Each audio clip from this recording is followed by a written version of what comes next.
US Iran peace deal finalise ஆயிடுச்சுங்கிற news வந்த உடனே குளோபல் மார்க்கெட்ஸ் எல்லாம் செம செலிப்ரேஷன் மோடி போயிடுச்சு.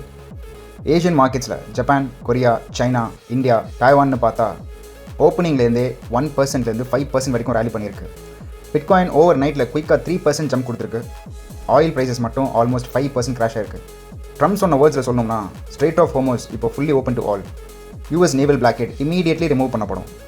ஏர்லி ரிப்போர்ட்ஸ் படி பார்த்தா இந்த டீலில் பிக்கெஸ்ட் வின்னர் ஈரான் தான்னு தெரியுது. ஈரான் மேலே இருந்த சாங்ஷன்ஸ் லிஃப்ட் பண்ண போகிறாங்க. ரீகன்ஸ்ட்ரக்ஷனுக்கு $300 பில்லியன் ஃபண்டிங் டிஸ்கஸ் பண்ணியிருக்காங்க. ஃப்ரோசன் ஃபண்ட்ஸில் இருந்து $24 பில்லியன் ரிலீஸ் பண்ண போகிறாங்க. அதுக்கு மேலே next 60 days cease fire announce பண்ணியிருக்காங்க. இந்த பீரியடில் ஈரானோட நியூக்ளியர் ப்ரோக்ராம் பற்றி டிஸ்கஸ் பண்ண போகிறாங்க. ஸோ எல்லாமே பாசிட்டிவாக தெரியுது. But are we missing something? Markets இப்போ செலிப்ரேட் பண்ணிட்டு இருந்தாலும் இந்த ரேலியை கம்ப்ளீட்டாக ரிவர்ஸ் பண்ணக்கூடிய சில டேஞ்சரஸ் வார்னிங் சைன்ஸ் இன்னுமே இருக்குது. அது என்ன? இந்த பாசிட்டிவிட்டி கண்டினியூ ஆகுமா? Bitcoin, stocks, oil next move என்ன? இந்த வீடியோவில் அதை டீட்டெயிலாக பார்ப்போம். So let's dive right in guys.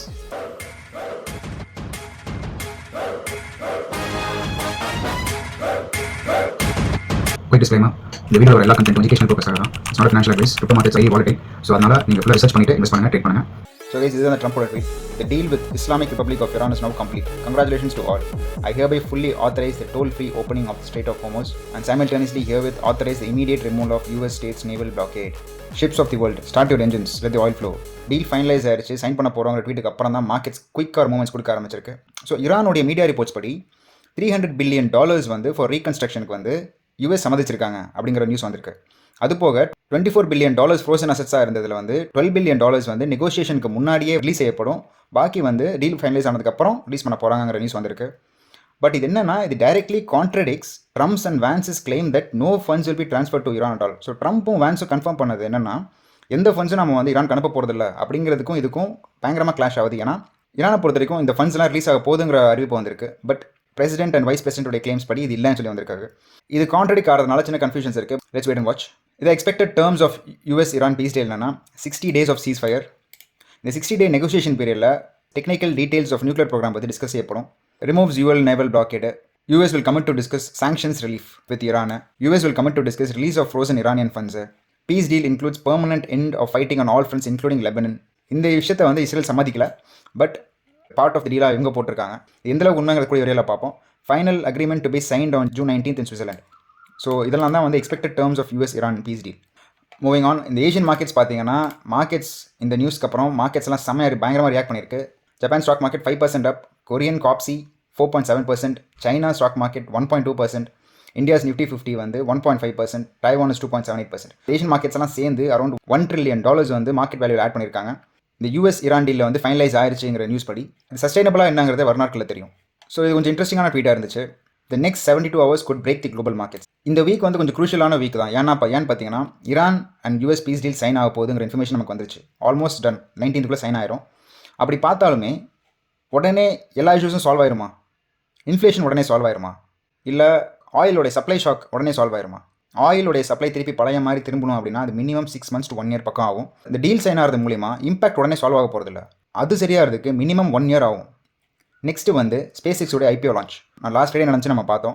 But அதோட உண்மையான டெஸ்ட் வந்து இந்த வீக்லேருந்து தான் ஸ்டார்ட் ஆகும். ஒரு லான்ச் சக்ஸஸ்ஃபுல்லாக என்னங்கிறது வந்து ஃபர்ஸ்ட் டேலேயே நமக்கு தெரிஞ்சிடாது.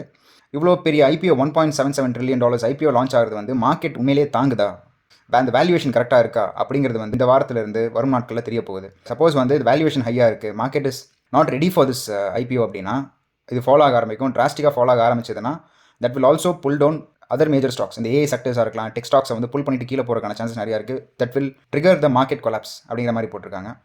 அது ஒன் ஆஃப் தி ஃபேக்டர்ஸ். அடுத்து வந்து ஜப்பானுடைய interest rate hike 16th of June, அதாவது நாளைக்கு ஜப்பான் வந்து 1% இன்ட்ரெஸ்ட் ரேட் ஹைக் பண்ண போகிறாங்க.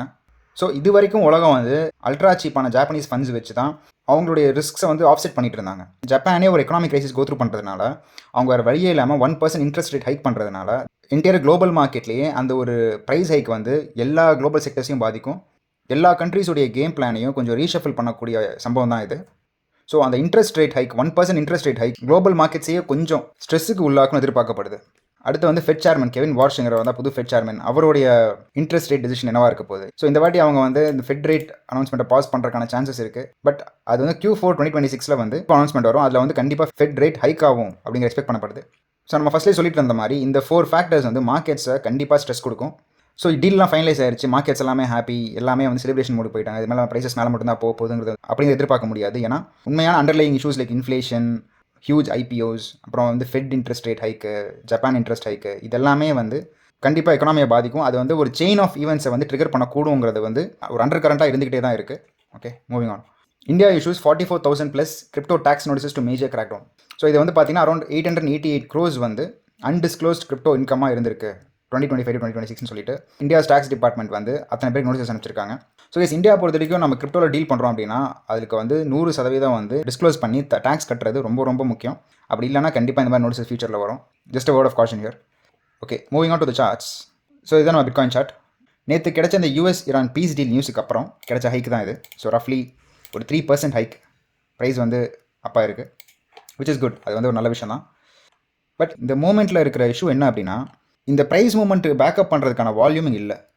நம்ம ஃபஸ்ட்லேருந்தே சொல்லிட்டு இருந்திருக்கோம், வால்யூம் வந்து ரொம்ப முக்கியமான ஃபேக்டர். அது வந்து ஒரு ப்ரைஸ் ஹைக் நடக்கும்போது நமக்கு வந்து கண்டினியூஸாக வந்து வால்யூம் வந்து புஷ் ஆகி மேலே வந்துகிட்டே இருக்குது. அதே மாதிரி ப்ரைஸ் ஹைக் ஆகிட்டே இருக்குது, வால்யூமும் வந்து ஹெல்ப் பண்ணுது அப்படின்னா that is a good rally.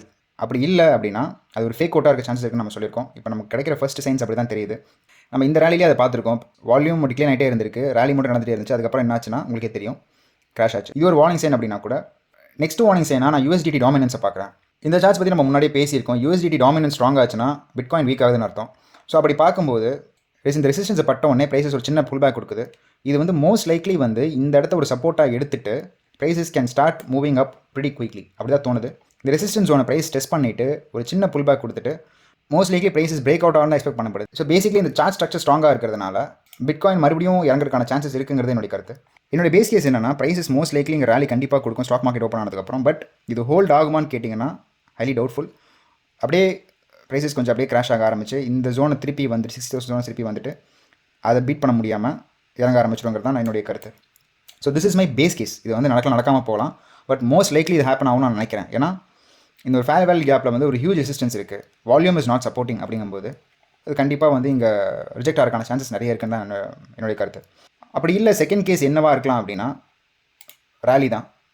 Rally இங்கே கொடுத்துட்டு ப்ரைஸஸ் இங்கே கொஞ்சம் சப்போர்ட் எடுத்துகிட்டு மறுபடியும் இங்கே ரெசிஸ்டன்ஸ்லாம் உடச்சிட்டு இங்கே சப்போர்ட் எடுக்குது அப்படின்னா தென் ஒரு பாசிபிலிட்டி இருக்குது. But highly unlikely. இது நடக்கிறதுக்கான சான்சஸ் என்ன பொறுத்த வரைக்கும் ரொம்ப கம்மி. இதான் பேஸ் கேஸ். நம்மளுடைய ட்ரேட்ஸ் பற்றி உங்களுக்கே தெரியும். நம்ம வந்து 2 லெவலில் ப்ராஃபிட்ஸ் எடுத்திருக்கோம். நம்ம ஸ்டாப் லாஸ் எங்கே இருக்குது, ப்ரைஸ் 74 ஹிட் ஆயிடுச்சு அப்படின்னா எங்களுக்கு நம்ம ட்ரேட் க்ளோஸ் ஆயிரும். ஸோ நம்ம ஆல்ரெடி ப்ராஃபிட் இருக்கோங்கிறதுனால நம்மளுடைய ஆல்ரெடி வந்து நம்மளுடைய என்ட்ரி ஜோனே வந்து ரொம்ப மேலே இருக்குது. இதுவே நம்ம ப்ராஃபிட் ஏரியா தாங்கிறதுனால இந்த ட்ரேட் க்ளோஸ் ஆனாலுமே ப்ரைஸ் மூமெண்ட்ஸ்க்கு ஏற்ற மாதிரி நம்ம அடுத்த ட்ரேட் எப்படி எடுக்கலாம் நம்ம யோசிக்க ஆரம்பிச்சிருவோம். So we are good with this trade.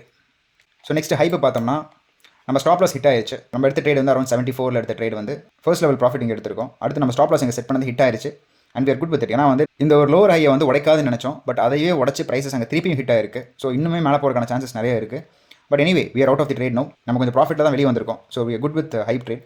இந்த வரும் நாட்களில் பிடிசியோட ப்ரைஸ் ஆக்ஷன் வச்சு பிடிசி எப்படி மூவ்மெண்ட் கொடுக்குதுங்கிறத வச்சு ஹைப்போட மூவ்மெண்ட் எப்படி இருக்குங்கிறத பார்ப்போம். For now we are out of the trade with profit. Moving on to Zcash பார்த்தீங்கன்னா நல்ல ரேலி கொடுக்க ட்ரை பண்ணிட்டு இருக்கு. ப்ரைஸஸ் மேலே மூவ் ஆகிட்டு இருக்கு. But let's wait and watch. இது வந்து ரொம்ப ஏர்லி தான். பிட்காயினுடைய மூவ்மெண்ட்டுக்கு ஏற்ற மாதிரி தான் இந்த ப்ரைஸ் ஆக்ஷன் நமக்கு தெரிய வரும். Solana, Ethereum same case. நம்ம ப்ராஃபிட்ஸில் இருக்கோம். ஸ்டாப் லாஸ் கொஞ்சம் மேலேயே இருக்குது. பிட்காயின் வீக்காக ஆரம்பிச்சுன்னா அகெயின் இதெல்லாமே ஃபாலோ ஆக ஆரம்பிச்சிடும். Same thing with Ethereum, same case தான். போதுமான அளவுக்கு டிஸ்கஸ் பண்ணிட்டோங்கிறதுனால வில் மூவ் ஆன். ஃபார் இத்தேரியமில் பார்த்தீங்கன்னா இந்த லாங் டேர்ம் சப்போர்ட்டை உடச்சிட்டு கீழே போன ப்ரைஸஸ் திருப்பி கொஞ்சம் அந்த சப்போர்ட் மேலே வந்து ப்ரைஸஸ் ரேலியாக ட்ரை பண்ணுது. அது சஸ்டைனபிளாக என்னங்கிறது தான் highly doubtful. Let's wait and watch. So gold வந்து ஒரு நல்ல பவுன்ஸ் கொடுத்துருக்கு. US-Iran பீஸ் டீல் ஃபைனலைசேஷன் நியூஸ்க்கு அப்புறம் ஒரு நல்ல பவுன்ஸ் இது. பட் அது உண்மையிலேயே வந்து இந்த பவுன்ஸ் நம்ம எப்போ நம்பலாம், இது வந்து ஸ்ட்ராங் ஆயிடுச்சு அப்படின்னு எப்போ நம்பலாம்னா இந்த ஜோன், அதாவது 4875 ரீஜனை கிராஸ் பண்ணால் தான் கோல்டு உண்மையிலேயே வந்து பழைய ப்ரீவியஸ் ஹையை உடச்சிட்டு மேலே போய் ஸ்ட்ரென்த்தன் ஆகுதுன்னு அர்த்தம். பட் அது வரைக்குமே வந்து ஈஸியாக வந்து ப்ரைஸஸ் வந்து 3400 லெவலுக்கு வரக்கான சான்சஸ் நிறையா இருக்குது. இங்கே மறுபடியும் இன்னொரு லோவர் ஹை செட் பண்ணிட்டு இறங்குறதுக்கான சான்சஸ் நிறையா இருக்குது. Same thing with silver. ஒரு சின்ன பவுன்ஸ் கிடைச்சாலுமே இந்த ரீஜனை அது கிராஸ் பண்ணியிருக்கு அப்படின்னா தென் லோவர் ஹையை உடச்சிட்டு ஹையர் ஹை ஃபார்ம் ஆகுதுன்னு அர்த்தம். அன்டில் தென் ரொம்ப ஈஸியாக ப்ரைஸஸ் இன்னும் கூட கீழே வரலாம். அரௌண்ட் 50 zone வரைக்கும் வரக்கான சான்சஸ். ஆயில் பார்த்தீங்கன்னா இந்த 85 ரீஜனில் உடச்சிட்டு இறங்கிருச்சு. ஸோ இது ஒரு நல்ல சப்போர்ட்டாக இருந்து இங்கேருந்து பவுன்ஸ் ஆன ப்ரைஸ் இது மறுபடியும். ஆனால் அந்த ரீஜனை வந்து கிவ் அப் பண்ணிருச்சு. ஸோ இது ஒரு SR ஃபிளிப் ரீஜன். இந்த ஜோனை ப்ரைஸஸ் ஹோல்ட் பண்ண முடியல அப்படின்னா இன்னும் நல்லாவே கீழே கிராஷ் ஆகிறக்கான சான்சஸ் இருக்குது. பட் இதில் பவுன்ஸ் ஆகி ப்ரைஸஸ் இது மேலே ட்ராவல் ஆக முடியுது அப்படின்னா தென் ஒரு சின்ன பவுன்ஸ் கூட இருக்கான சான்சஸ் இருக்குது. ஃபார் நோ ஒரு நல்ல சப்போர்ட் ரீஜனை வந்து அது இழந்து ப்ரைஸஸ் கொஞ்சம் இறங்கி கீழே வந்துட்டு இருக்கு. ஸோ நம்ம சப்ஸ்கிரைபர் ஒருத்தர் நண்பர் வந்து BNB சார்ட் பற்றி எக்ஸ்பிளைன் பண்ண சொல்லியிருந்தார். ஸோ BNB சார்ட் வந்து கொஞ்சம் ஸ்ட்ராங் சார்ட் தான். இப்போ அதோடைய ப்ரைஸஸ் வந்து ஒரு கீ சப்போர்ட்டில் நிற்குது. ரைட் ஃப்ரம் 2024 இந்த ரீஜன் வந்து ஒரு கீ சப்போர்ட். இந்த ரீஜன் தான் வந்து ப்ரைஸஸ் சப்போர்ட்டாக எடுத்து ப்ரைஸஸ் மூவ் ஆகிட்டே இருந்திருக்கு. இந்த ஒரு ரேலி கொடுத்ததுக்கப்புறமா இருக்கலாம், இங்கேருந்து மறுபடியும் இந்த ரேலியாக இருக்கலாம், ஒரு மேஜர் ரேலி கொடுத்ததுக்கப்புறமா இருக்கலாம். இது ஒரு கீ சப்போர்ட்டான ஏரியா. பட் அந்த இடத்துல மறுபடியும் ப்ரைஸஸ் வந்து ஹிட் ஆகிறதுனால மோஸ்ட் ப்ராபப்லி ப்ரைஸஸ் வந்து இந்த ரீஜனை ஃப்ளிப் பண்ணிவிட்டு கீழே இறங்குறதுக்கான சான்சஸ் இருக்குது இந்த பேர் மார்க்கெட்டில். என்னுடைய பை ஜோன் வந்து என்னவாக இருக்கும் அப்படின்னா இந்த ஜோனாக தான் இருக்கும். இது வந்து ஒரு கீ ஜோனாக இருக்கும் ஃபார் அக்யூமுலேட்டிங் பிஎன்பி.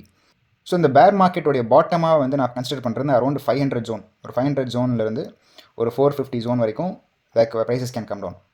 அண்ட் எதை வச்சு வந்து நான் ப்ரைஸ் எவ்வளோ தூரம் வருங்கிறத சொல்கிறேன் அப்படின்னா பிட்காயினோட வீக்னஸ் வச்சு தான். Bitcoin mostly prices can fall down, அந்த ரெசிஸ்டன்ஸை பிரேக் பண்ண முடியாமல் கீழே இறங்கிடும் நம்ம சொல்கிறதுனால தான் இதையும் நம்ம ப்ரெடிக்ட் பண்ணுறோம். தட் பிஎன்பி ப்ரைஸ் வந்து இவ்வளோ தூரம் கீழே வரலான்னு ப்ரெடிக்ட் பண்ணுறோம். ஸோ 500க்கு கீழே தான் என்னுடைய buy zone for BNB. US stock market ஒரு நல்ல பவுன்ஸ் கொடுத்துருக்கு. இன்றைக்கி மார்க்கெட்ஸ் ஓப்பன் ஆனதுக்கப்புறம் எப்படி ரியாக்ட் பண்ணுதுன்னு பார்ப்போம். But for now US market is appearing very strong. இந்த ஒரு புல் பேக்கு அப்புறம் குயிக்காக அந்த மூவ்மெண்ட் கொடுத்துருக்கு. இன்னுமே நல்லா மேலே மூவ் ஆன சான்சஸ் நிறையா இருக்குது. பிகாஸ் ட்ரம்ப் இந்த டீல் எப்படியாவது க்ளோஸ் பண்ணுங்கிற மும்முரமாக இருக்கிறதுனால நல்லாவே ப்ரைஸஸ் ரேலி ஆகிறதுக்கான சான்சஸ் நிறையா இருக்குது. பட் நம்ம ஏற்கனவே டிஸ்கஸ் பண்ண அலார்மிங் ஃபேக்டர்ஸும் இது கூடிய ட்ராவல் ஆகிட்டு இருக்கு. இன்னும் க்ளோஸாக அந்த வரும் நாட்கள் அந்த ப்ரைஸஸ் வாட்ச் பண்ணுவோம், மார்க்கெட்ஸ் வாட்ச் பண்ணுவோம், சார்ட்ஸ் என்ன சொல்லுதுங்கிறத வந்து நம்ம டிஸ்கஸ் பண்ணுவோம். So that's it for today guys. உங்களுக்கு இந்த அனாலிசிஸ் பிடிச்சிருக்கு, நீங்கள் பெனிஃபிட் ஆகிறீங்க அப்படின்னா வீடியோ லைக் பண்ணுங்கள், ஷேர் பண்ணுங்கள், சப்ஸ்கிரைப் பண்ணுங்கள், கமெண்ட் பண்ணுங்கள். என்ன காயின் அனாலிசிஸ் பண்ணணும்னு நினைக்கிறீங்களோ அதை ஷேர் பண்ணுங்கள். அதுதான் எங்களோட மேஜர் மோட்டிவேஷனாக இருக்கும். ஃப்ரெண்ட் கைஸ், உங்களை நெக்ஸ்ட் வீடியோவில் இன்னும் இன்ட்ரெஸ்டிங்கான அனாலிசிஸோட சந்திக்கிறேன். Stay sharp, stay patient, see you guys.